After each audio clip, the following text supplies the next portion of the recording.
વાલીઓ પર મોંઘવારીનો વધુ એક માર છે। સ્કૂલ વર્દી એસોસિએશને ભાડામાં વધારો ઝીંક્યો છે। સ્કૂલ રિક્ષાના ભાડામાં 100 રૂપિયાનો વધારો છે।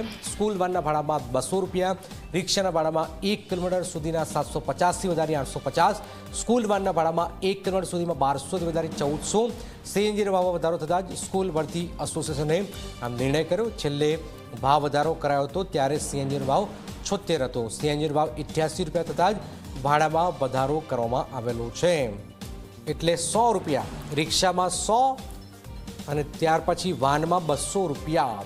એટલે જે મોંઘવારીથી પ્રજા પીસાઈ રહી છે એને તો એક પછી એક ફટકા પડી રહ્યા છે। પેટ્રોલ, ડીઝલ, ત્યાર પછી ગેસ અને હવે આપ જોઈ રહ્યા છો કે બાળકો સ્કૂલ શરૂ થઈ ચૂકી છે। આ સ્થિતિની વચ્ચે તમારા ખિસ્સા ખાલી થશે, જેમાં હવે આપ જોઈ રહ્યા છો કે તમારું બાળક જો વાનમાં જઈ રહ્યું છે તમારે 200 રૂપિયા વધારે ખર્ચવા પડશે। એટલે જ્યાં જુઓ ત્યાં આ મોંઘવારીનો માર, પ્રજા પરેશાન। સ્કૂલ વાનના ભાડામાં 200 રૂપિયા, એક પછી એક મોંઘવારીના ઝટકા ચાબુકની જેમ પડી રહ્યા છે। આમ જનતાની જે કમાણી છે વધી નથી રહી, પણ આપ જુઓ કે એકદમ જબરજસ્ત ઉછાળો છેલ્લા 2 મહિનામાં જોવા મળી રહ્યો છે।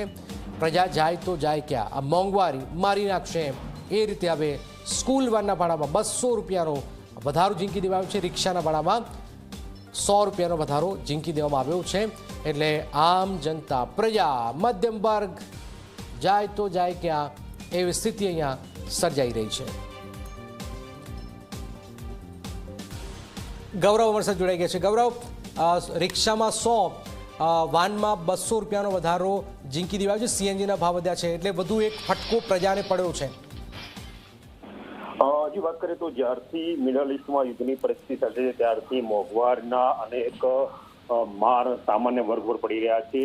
જે રીતે કાગળનો ભાવ વધ્યો તેના કારણે ટેક્સનો ભાવ વધ્યો છે અને જે રીતે પેટ્રોલ ડીઝલના ભાવ વધ્યા તેના પગલે સીએનજીના પણ ભાવ વધ્યા છે। અને હવે સીએનજીના ભાવ વધતા જે રિક્ષા અને વાહન ચાલકો છે કે જેઓ સ્કૂલમાં બાળકોને મૂકવા લેવા જવાનું કામ કરે છે તેમને પણ ભાડા વધારે કર્યા છે। રિક્ષાના ભાડામાં 100 રૂપિયા અને સ્કૂલ વાનના ભાડામાં 200 રૂપિયાનો વધારો કરવામાં આવ્યો છે। આજે જે સ્કૂલ વર્દી એસોસિએશનની બેઠક મળી હતી તેમાં આ ડિસિઝન લેવામાં આવ્યું છે। અત્યાર સુધી જે 750 રૂપિયાનો ભાડો હતું રિક્ષાનું તે 850 કરાયું છે અને સ્કૂલ વાનનું 1 કિલોમીટરનું ભાડું જે 1200 રૂપિયા હતું તે વધારીને 1400 રૂપિયા કરવામાં આવ્યું છે। રિક્ષામાં 100 અને વાનમાં 200 રૂપિયાનો ભાડો કરવામાં આવેલો છે। જી બિલકુલ બિલકુલ, આભાર। તો આપ જોઈ રહ્યા છો કે રિક્ષાના ભાડામાં 100, વાનના ભાડામાં 200 રૂપિયા। પ્રજા જાય તો જાય ક્યાં એવી સ્થિતિ મોંઘવારીને લઈને થઈ રહી છે।